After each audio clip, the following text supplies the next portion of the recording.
The instant the heart stopped, the world plunged into absolute silence. There were no more sounds, no more movement, only the feeling that time had frozen. The motionless body seemed abandoned, yet consciousness awakened in a shadowy space, where each second became eternal. It is on this threshold between life and death that the true story begins. If you've made it this far, prepare to dive into a story that defies logic and confronts the unknown. Before we continue, subscribe now so you don't miss any revelations from this channel. Leave a like, because every gesture strengthens our mission to bring experiences that few dare to share. And lastly, share this video with someone who needs to hear what happens when the last breath is extinguished, because what comes next can change everything. When the silence became absolute, something within him began to detach itself. It wasn't pain, it was distance. The body remained behind like old clothes, while consciousness floated lightly, towards a corridor without walls, a space that seemed to move and breathe. The air was cold but not icy. It was a coldness reminiscent of reverence, as if each molecule carried a secret that could only be heard in silence. Ahead, a band of darkness stretched out, densely alive.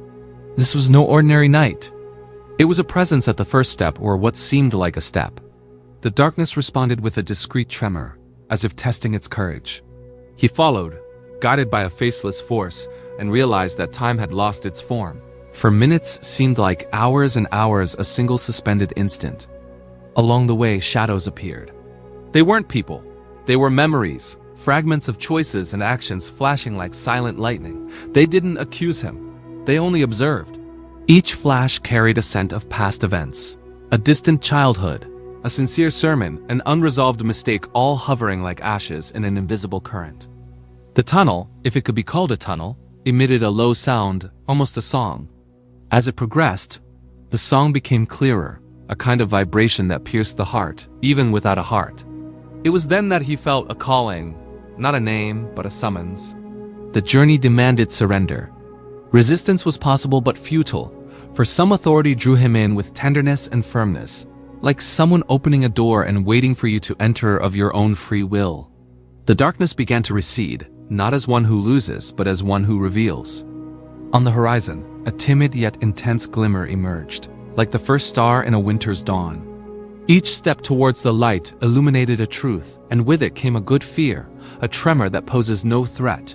The air grew lighter, the memories subsided.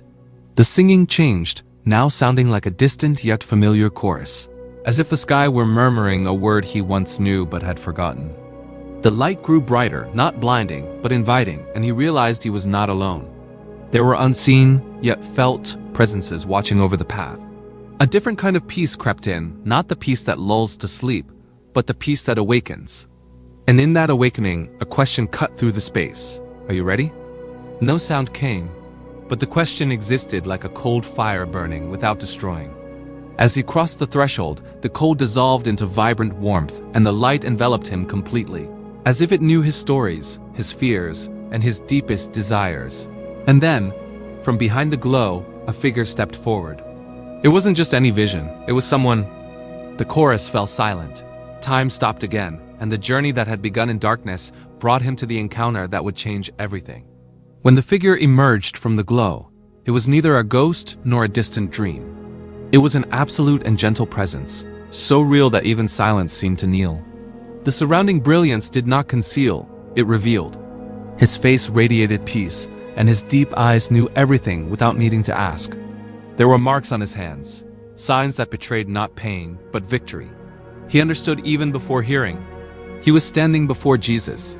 His gaze did not judge it, investigated with tenderness, and each memory, each flaw, each incomplete gesture of faith, all aligned like pages of a book that someone carefully opens. The light touched what he feared to expose, and there was no condemnation. There was mercy, firm as a rock and gentle as water.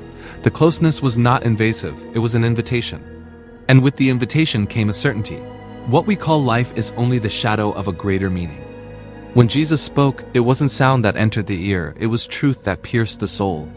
It was an unmistakable, sweet, and unwavering voice that restored courage while simultaneously stripping away pretense. He felt the weight of years dissolve like dust in the wind. His disembodied heart responded with a silent yes. Something was being prepared. and the entire air seemed to await this moment. Jesus drew closer, and the air filled with a light fragrance, something between dawn and promise. Without accusing, he showed scenes, a day of weariness hidden behind a smile, a prayer offered by someone he had never met, a difficult choice made on the narrow path. In each image, a touch of approval, not for perfection but for fidelity. He realized that true love does not conceal the truth, it offers healing. If time still existed, it bowed before that encounter. It wished to remain forever. It felt the sky as its home and knew that nothing on earth could compete with that embrace. And it was precisely at the height of this peace that the tension grew. There was a mission. Not a prize, not a rest, a mission that burned with urgency. The light intensified, and for an instant, everything stood still, as if the universe held its breath. Jesus raised his hand, and the gesture was simple, yet full of authority. His gaze said, "Listen." He prepared himself, vulnerable and attentive, without asking for guarantees. The burning question was whether he would remain there or be sent back. On the threshold, before the final word, he felt the sweet weight of the call. The encounter was not ending, but rather beginning there. And the message that had not yet been spoken was approaching like holy fire, ready to illuminate everything. When Jesus raised his hand, the silence grew heavy, as if every atom awaited a holy pronouncement, and his gaze was not severe, it was absolute. The light that had until then caressed him became a subtle blade, separating fear from truth. He knew the time had come to hear what cannot be forgotten. The voice came like a spring in a desert. The world turned away from what is eternal. They exchanged what is living for noise, preferred haste to purpose, appearance to purity. The words didn't accuse, they revealed. In each sentence, his heart felt an alignment, as if bones were being put back in their proper place after years of invisible misalignment. Images unfolded around like falling veils, cities illuminated by screens and hearts extinguished by weariness, temples full, yet without thirst, people touching everything but without true contact. "There is an awakening reserved for those who still seek sincerely," Jesus said. "They need to remember who I am, not a symbol, not an idea. I am the living truth." He trembled not from fear, but from the sweet weight of his presence. "Take this," Jesus continued, and the air grew thick, vibrating with an authority no one could imitate. "Tell the world that the time for playing games with faith is over. Tell them that mercy still calls, but does not wait forever. What is impure needs to be cleansed. What is lukewarm needs to decide." The message penetrated deeper. There will be voices vying for attention. Some will bring enchantment, others will treat doubt as a virtue. Do not listen to the song of the mists. Listen to the clarity of the gospel. I have not lost power, and I have not changed. Each word burned without destroying, illuminating inner corridors he didn't even know existed. Then Jesus showed something that seemed to be on the horizon. Peoples lifting up their eyes, families reconciled, broken leaders, young people finding purpose instead of performance. "This will not come through spectacle," he said, "but through surrender. I will call by name, and when they call back, answer, 'Here I am.'" He wanted to remain in that brilliance, to engrave each syllable on his own soul. But the prophecy had an embedded mission, an impulse that pushed from within. "Go back and tell," Jesus commanded with firm gentleness. "Do not embellish, do not soften, speak with love and courage. Those who hear will live, those who harden will know they have been warned." The light drew near once more like an embrace sealing a pact. "I will be with you," it said. The chorus that had previously murmured exploded into luminous silence. And at the peak of this peace, he felt the force of return pulling him like an inevitable tide. The mission was engraved, and the world below awaited the word that cuts and heals. And he knew that the next breath already carried destiny. When the order came, it wasn't his time yet. It wasn't a sound, it was an impulse. The light that embraced him turned into a current, urgently pulling him. The sky didn't expel him, it sent him.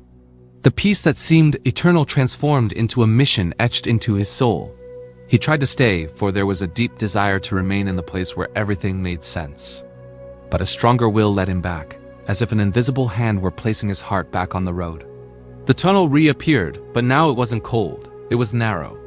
The walls of darkness vibrated like muffled drums while the memory of the encounter burned within it. Each meter traveled carried a warning. There was much to say and little time to hesitate. The light diminished, not from lack of light but from distance, and the earth loomed like a dense shadow, and he understood that returning would be both a burden and a miracle. At the threshold, the body received it with shock.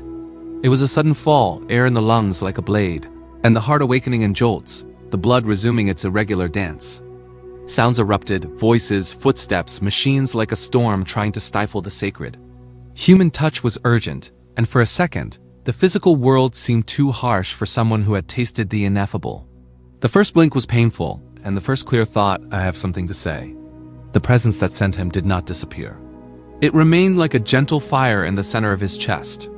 Under the white light of the hospital, tears streamed down his face uncontrollably. It was not sadness, but reverence.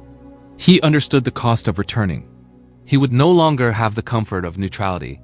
He who has seen heaven bears the responsibility of the earth. The words received could not be negotiated, embellished, or hidden for fear of reaction. The following days were not easy. His body craved rest, but his soul demanded movement. Dreams awakened him with fragments of the message, and each dawn came with the same burden: to speak with love, to speak with courage, to speak now. People approached, curious and hesitant. Some embraced him, others doubted. He felt the weight of each gaze, but remembered the authority that had summoned him by destiny. He came not to please, but to announce. One night, alone, he revisited the threshold in prayer. The dark room held a silence similar to before, only now it was part of the mission. He said yes again, and the air seemed to respond. And with this new agreement, his breathing stabilized, his heart settled, and the road became visible. It wouldn't be easy, it would be holy. The return wasn't an interruption from heaven. It was the gateway to the calling. The next word already awaited the first audience, and life now had clear instructions. The return brought not only life, but also weight, and each heartbeat seemed to carry echoes of the voice that had sent him back. There was no room for doubt. The experience had not been a delusion, but a calling. He awoke with the awareness that he could no longer live as before. The world around him seemed the same, but inside him everything had changed. In the following days, every look, every word, every gesture from the people around him became a sign. He perceived the fragility hidden behind smiles, the emptiness masked by routines, and he knew that his mission was to speak, not to speak out of vanity, but out of urgency. The message he had received burned like fire in his bones, impossible to silence. There were nights when sleep wouldn't come, and he would get up, walk in silence, and feel again the presence that had enveloped him. He no longer saw the light, but the memory of it pulsed like an invisible flame. It was as if the sky watched over him, reminding him that he could not retreat. The weight of responsibility was not a burden, it was destiny. The pastor understood that his mission would not be comfortable. There would be resistance, mockery, and disbelief. But there would also be thirsty hearts, people who needed to hear that life does not end in death, that there is a greater truth waiting beyond the last breath. He knew that every word spoken would be like a seed sown in unpredictable soil. Some would be rejected, but others would silently blossom. With each encounter, each conversation, he felt he wasn't alone, for the promise made in that light remained. It was as if each step was accompanied by an invisible, firm presence that sustained him when fear tried to take over. He had no choice. The mission was non-negotiable, inescapable. And so his life became a testament, not only to survival but also to revelation. He carried within him the certainty that he had seen what few dare to imagine. And this certainty did not allow him rest, for the calling was clear: to announce, to awaken, to prepare. Not for his own glory, but because time is short and eternity is long. In the silence of his reflections, he understood that the mission was not just his. It belonged to everyone who still breathes, to everyone who still has the chance to choose. And with this awareness, he accepted that his life would never be ordinary again. Because whoever crosses death and returns with a word from heaven cannot live as if nothing had happened. And so ends this account of an experience that crossed the border between life and death, bringing back a message that cannot be ignored. If you've made it this far, it's because something inside you is also searching for answers beyond what the eyes can see. So subscribe to the channel now and be part of this journey where hidden revelations are exposed. Leave a like to support this work and comment below what you felt while following this story. Your opinion can open new discussions and inspire other people. And if you want to continue delving into experiences that defy logic and reveal the invisible, explore the other videos available here. Each story holds secrets that can transform how you see life and what lies beyond it.